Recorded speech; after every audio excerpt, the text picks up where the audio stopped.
All right, hello and welcome to U.S. History Themes. So this takes the whole history of the United States and we look at the prominent themes that have occurred. Today, happy Memorial Day 2025. You'll want to write your summary of current course knowledge. You can just answer the questions in the prompt.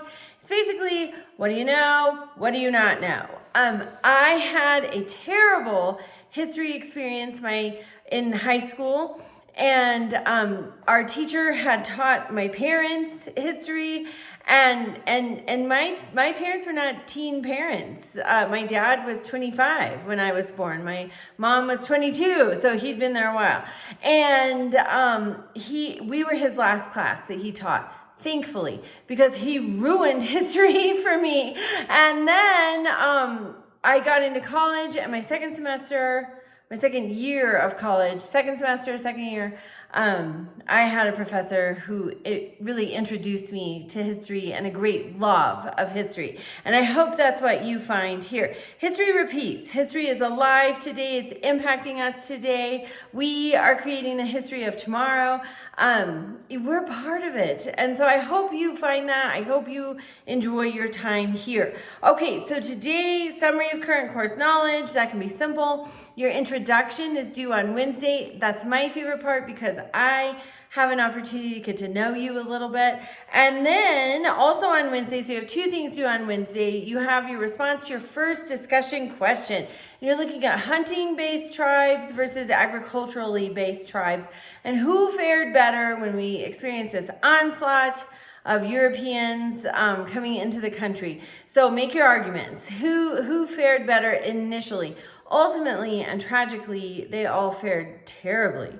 But initially, some types of tribes were better able to deal with the Europeans. And part of that, I think, is because they had things the Europeans needed, like food. Okay, then on Friday, you're looking at the reasons why. Why did the English want to colonize in the New World? What was the motivation?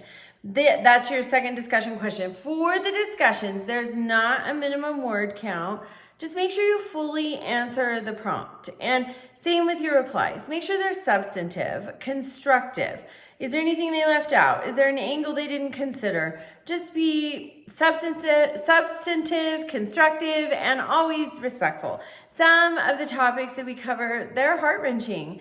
So always we want to be respectful. And then your historical journal, that's in the first person. You're putting yourself in the shoes of an immigrant. What was life like? You might have stories from your own family history. My grandmother said that my grandfather's family descended from horse thieves. And as proof of her theory, when his ancestors arrived in the country, there were 4 brothers. That's what family legend says. And they destroyed all of their identifying documentation. And I think they changed our name, but nobody else in the family thinks that. Nobody else in the family is very imaginative, I guess. But anyway, so maybe there's a story in your own family history and you want to adapt it. It's best to do the readings, all of the topic 1 readings before you start writing, because then you have a lot of context to draw from to add to it. It has to be at least 500 words and you've got to use some sources. So again, the topic 1 readings are helpful for this. Same with the quiz. Some people come right out of the box on Monday of topic 1. They are taking the quiz. I advise against that because then they don't know why they did so poorly. I really advise against that. Do the reading. Get your reading done. If you're struggling with that, many of us are working full time, so it's hard to get all the requirements met.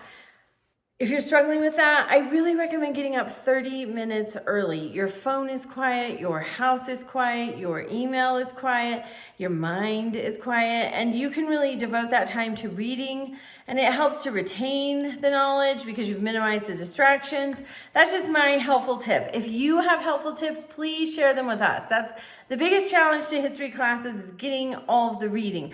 All right, so, and then there's participation, and that's 6 replies, substantive, constructive, respectful replies with each other in the discussion. So reach out with questions. Welcome to class. I am glad you're here, and have a great Memorial Day.